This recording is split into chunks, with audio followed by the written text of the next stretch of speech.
Welcome to coding OTT. पिछले video में यानी कि पिछले बूटस्ट्रैप के चैप्टर में आपने मुझसे विड्थ और हाइट से रिलेटेड क्लास वैल्यू को पढ़ा था। इस वीडियो में हम बटन से रिलेटेड क्लास वैल्यू को पढ़ेंगे। बटन को डिज़ाइन करना बहुत ईजी है बूटस्ट्रैप के अंदर CSS के मुकाबले। उससे रिलेटेड बहुत सारी अच्छी क्लासेस वैल्यू है जिसको आप मुझसे जानोगे इस वीडियो में। वीडियो को शेयर कीजिएगा, अगर आप चैनल पर नए हो सब्सक्राइब करके बेल आइकन को हिट कीजिए, कमेंट कीजिए अगर आपकी कुछ क्वेश्चन है तो। चलिए शुरू करते हैं। और हाँ, ये पिछले वीडियो का ही कंटिन्यूशन है, तो अगर आप शुरू से चैप्टर्स पढ़ते आ रहे हो ना तो ही ये वीडियो आपको समझ में आएंगी, अन्यथा समझ में नहीं आएंगी। तो देखिए, ये एक HTML पेज है जिसमें बूटस्ट्रैप का CDN है ताकि बूटस्ट्रैप से रिलेटेड कोई भी कोड काम करे। जनरली आप बटन कैसे बनाते हो, इस तरीके से बटन टैग शुरू करते हैं और बटन के बीच में जो भी टेक्स्ट आपको राइट करना होता है आप राइट करते हो। जैसे मैंने ऐसे राइट कर दिया, अप्लाई नाउ। जरा इसको रन कीजिए, ये रहा index.html। मैंने इस पर क्लिक किया, कुछ ऐसा दिखाई दिया। ठीक है, थोड़ा सा मैं इसे मूव कर देता हूँ। ये जो बॉडी है ना, इसमें मैं पैडिंग देकर थोड़ा सा जगह बना लेता हूँ। वैसे पैडिंग के लिए भी क्लास वैल्यू है बूटस्ट्रैप में, लेकिन अब तक उसका चैप्टर नहीं आया है ना, इसलिए मैं इनलाइन स्टाइल सेट का इस्तेमाल कर रहा हूँ बॉडी में। ओके, शो 100 पिक्सल मैंने पैडिंग दे दिया।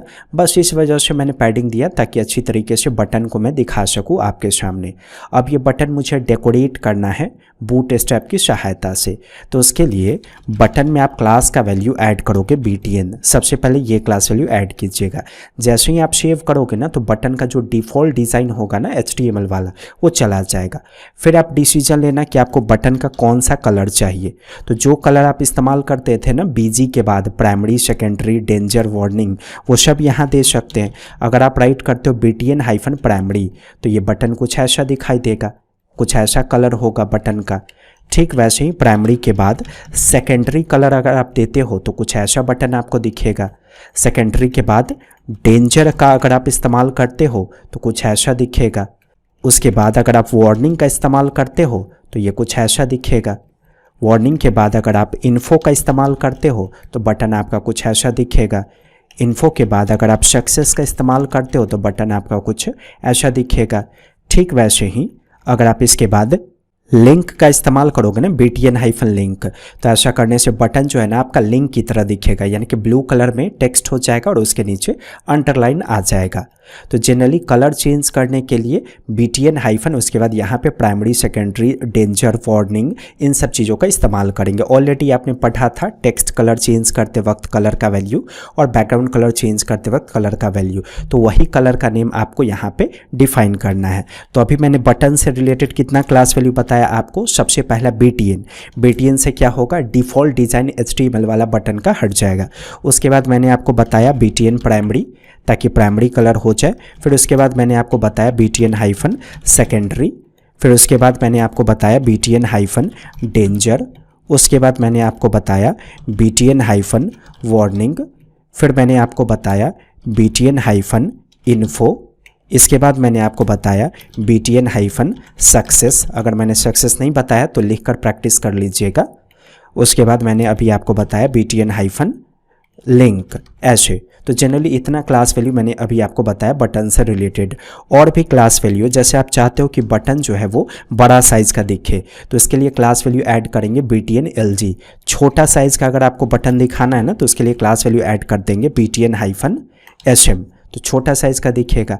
प्रैक्टिस कर लीजिए। जैसे मैं पहले इसका कलर चेंज करता हूँ, जैसे मैंने इसका कलर चेंज कर दिया BTN-इन्फो तो कुछ ऐसा दिखा, मुझे ये बड़ा दिखाना है बटन, तो इसके लिए मैं BTN-LG क्लास वैल्यू को ऐड करूँगा इसके बगल में, तो अब ये बटन जो है ना वो बड़ा दिखेगा। छोटा साइज़ का आपको देखना है ना बटन, तो उसके लिए आप LG की जगह SM राइट करोगे। LG का मतलब होता है लार्ज, SM का मतलब होता है स्मॉल। सेव करके रन कीजिए तो बटन काफ़ी स्मॉल दिखेगा। ओके, आप चाहते हो डिफ़ॉल्ट साइज़ रखना बटन का तो आप साइज़ से रिलेटेड कोई क्लास वैल्यू मत दो, सीधे BTN लिखिए और BTN-इन्फो पास कर दीजिए। ओके, तो बटन से रिलेटेड अब तक जो आपने क्लासेस वैल्यू पढ़ा ना वो बटन को सॉलिड दिखाने के लिए था। सॉलिड यानी कि बटन का पूरा एरिया कलर्ड होगा। आप चाहते हो कि बटन आउटलाइंड के फॉर्म में दिखे तो कलर के ठीक पहले आप ऐसे राइट कर देना आउटलाइंड, ऐसे BTN-इन्फो। तो अब क्या होगा, बीच में कलर नहीं दिखेगा, बीच में कलर नहीं दिखेगा, वो साइड से बॉर्डर में कलर आपको दिखेगा। काम नहीं कर रहा है, शायद आउटलाइन आपको लिखना होगा, सेव करके रन कीजिए। हाँ देखिए टेक्स्ट कलर दिखा और बॉर्डर आ गया, कर्सर ओवर करने पे सॉलिड दिखेगा। वैसे ही आप कलर का नेम चेंज कर सकते हो। तो पहले आप कलर का नेम जो दे रहे थे ना, उससे क्या हो रहा था, बटन पूरा कलर हो जा रहा था। लेकिन आउटलाइन के साथ अगर आप कलर का नेम दोगे ना तो बटन का बॉर्डर कलर होगा। तो BTN आउटलाइन प्राइमरी, तो देखिए बॉर्डर का कलर प्राइमरी जैसा हो जाएगा। ठीक वैसे ही आप सेकेंडरी राइट करो तो देखिए कुछ ऐसा दिखेगा। सेकेंडरी के बाद अगर आप डेंजर राइट करते हो तो बटन आपका कुछ ऐसा दिखेगा। ओके, डेंजर के बाद अगर आप वार्निंग राइट करते हो तो बटन आपका कुछ ऐसा दिखेगा। मतलब यहाँ जो क्लास वैल्यू मैंने लिखा ना कलर से रिलेटेड, ये देखिए यहाँ से लेकर यहाँ तक जो मैंने क्लास वैल्यू लिखा, बस इसी के बीच में अगर आप आउटलाइन राइट कर दोगे ना, आउटलाइन ऐसे यहाँ पे फिर यहाँ पे फिर यहाँ पे, तो सॉलिड कलर नहीं दिखेगा डेंजर वार्निंग इन्फो वाला, बल्कि उसका जो आउटलाइन है ना वो कलर्ड आपको दिखाई देगा। ओके, तो ये सब था बटन से रिलेटेड कुछ क्लास वैल्यू। प्रैक्टिस कीजिए। मैं जल्दी वो सारी चीज़ें आपको पढ़ा रहा हूँ ना जो प्रोजेक्ट बनाने में आपकी सहायता करेगा। तो कुछ ही वीडियो के बाद हम एक अच्छा सा प्रोजेक्ट करने वाले हैं बूटस्ट्रैप में। वीडियो पसंद आया होगा तो शेयर कीजिएगा, लाइक कीजिएगा। अगर आप चैनल पे नए हो सब्सक्राइब करके बेल आइकन को हिट कीजिए। कोडिंग OTT पे वापस आने के लिए आपका धन्यवाद।